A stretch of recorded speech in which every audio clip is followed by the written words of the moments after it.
Welcome back to the Daily Crypto Deep Dive. Today I want to do something slightly different. I don't want to talk about the next coin, the next catalyst, or the next narrative. I want to talk about something far more important and far more misunderstood in crypto: how much money you actually need to make it. This is where most people quietly get lost. Not because they're stupid, and not because they picked the wrong project, but because their expectations were built on stories, not maths. So today we're going to walk through 3 real scenarios. Not hypotheticals pulled from thin air or cherry-picked screenshots, but realistic ways people actually invest. All 3 start in the same place, 2018. Not because it was perfect, it wasn't. It was painful, volatile, and confusing. But that's exactly why it matters.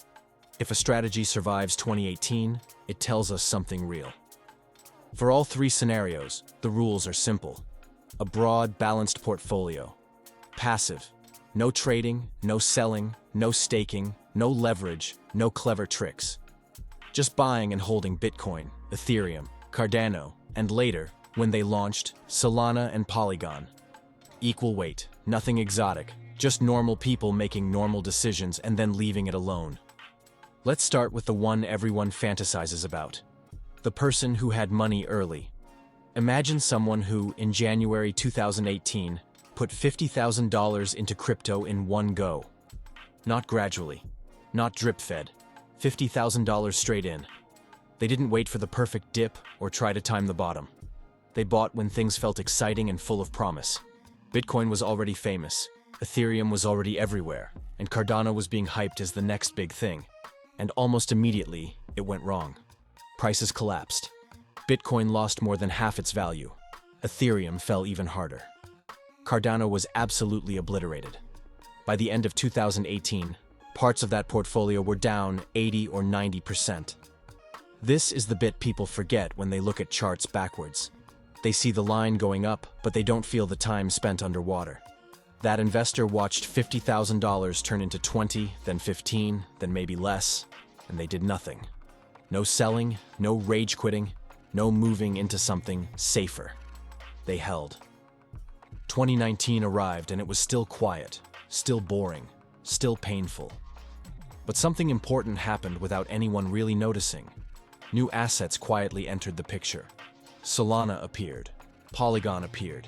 No headlines, no hype, no influencers shouting about them, just tiny prices. Those early buys, barely noticeable at the time, ended up being the most important part of the entire portfolio. Fast forward to 2021, and everything explodes. Bitcoin makes new highs. Ethereum follows. Solana goes from obscure to everywhere. Polygon goes from unknown to infrastructure. Suddenly, the person who nearly gave up 2 years earlier is sitting on numbers that don't feel real. Then 2022 hits. Another crash, another test. Another reminder that crypto doesn't move in straight lines. But by this point, something had changed. Even after the crash, the portfolio was still worth far more than what went in. By early 2024, that original $50,000 had grown to roughly $1.6 million. Not because of genius timing or insider knowledge, but because size met patience in the right cycle. And here's the uncomfortable part. That outcome wasn't driven by Bitcoin alone or Ethereum alone. It was driven by meaningful capital being exposed early to assets that later did 50 times, 100 times. That only works if the starting number is big enough to matter. Which brings us to the second scenario, a very different kind of investor. This person didn't have $50,000. They didn't have a lump sum. What they had was discipline. Every year, starting in 2018, they invested $500, once a year. Same portfolio, same rules. Buy and hold. The first 500 went in at the worst possible time, right at the top, and immediately lost value. But here's the key difference. It was only 500. When prices collapsed in 2019, they invested again, and this time that 500 bought far more crypto than the first one ever did. When things were quiet, boring, and frankly depressing, they were accumulating.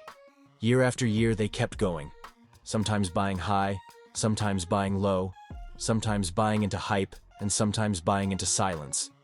They didn't catch the exact bottom or the exact top, but they didn't need to. By the time Solana and Polygon entered the portfolio, prices were already moving. Not pennies anymore, but still early enough to matter. By early 2024, that person had invested a total of $3,500, and the portfolio was worth roughly $37,000.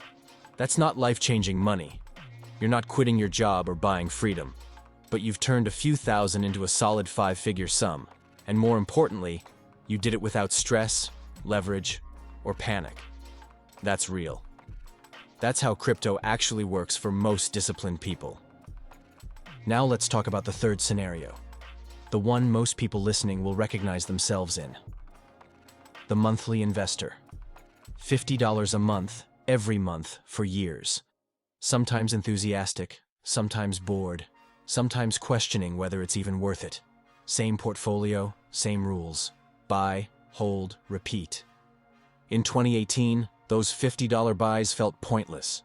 Prices were falling, morale was low, and it didn't feel like progress. 2019 was still quiet and slow. No dopamine hits. In 2020, things began to move. In 2021, everything felt obvious. In 2022, it all felt broken again. In 2023, it started to stabilize. And through all of it, the buying never stopped. This investor didn't get rich, but they didn't blow up either. They didn't chase, they didn't overtrade, and they didn't try to force something to happen. By early 2024, they had invested roughly $3,650, and that portfolio was worth about $20,000. Again, not a fantasy, but not nothing. And here's the part most people don't like hearing. The difference between these outcomes is not intelligence, conviction, or belief.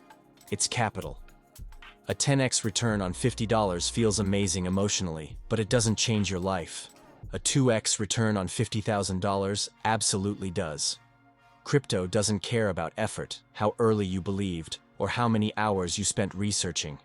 It multiplies what you put in. This is where expectations quietly break people. Someone investing $50 a month is not playing the same game as someone deploying $50,000 early. They're on the same board, but they're not using the same pieces.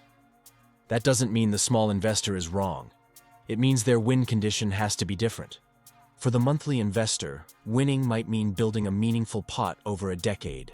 For the annual investor, it might mean wiping out debt or funding a down payment. For the lump sum investor, it might mean generational money. Same market, different outcomes, same rules. And that's why so many people feel like crypto is rigged, because they're measuring themselves against outcomes that were never available to them in the first place. Crypto doesn't make you rich by default. It amplifies what you already have: capital, patience, time horizon, and discipline. Once you understand that, you stop chasing stories and start playing the right game for where you actually are. Now the question you're probably asking, so why did the person investing $500 once a year end up with more than the person putting in $50 a month? It comes down to one thing: exposure. The annual investor had more of their money in the market earlier, during the years when crypto made its biggest moves.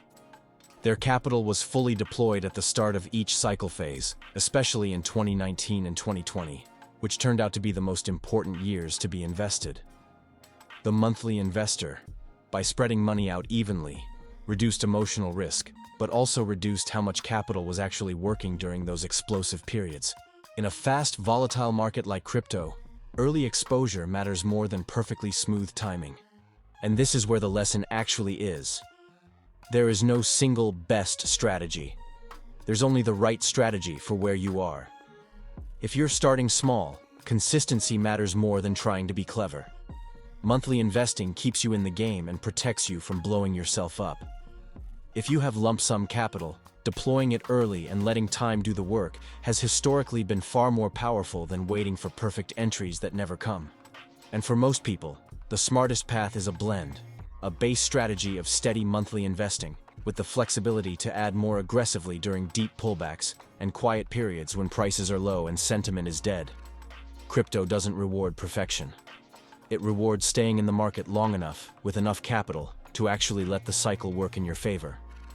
So wherever you are right now, Whether you're investing $50 a month, a few hundred a year, or you're sitting on capital waiting for clarity, the important thing is this: you're not late, and you're not broken. Crypto isn't about hitting one perfect trade or copying someone else's outcome. It's about playing the right game for where you actually are, staying consistent through the quiet years, and giving time and discipline the chance to do what they always do. The market will keep cycling, narratives will come and go, prices will rise, fall, and rise again. But if you build a strategy you can actually stick to, one that matches your capital, your temperament, and your time horizon, you don't need to rush, and you don't need to gamble. You just need to stay in the game long enough for the cycle to do the heavy lifting. As always, if you found this useful, make sure you're following the show so you don't miss the next episode. Drop your thoughts in the comments, especially which strategy fits you best. And until next time, stay patient, stay disciplined, and one thing is for sure: we will see you at the top.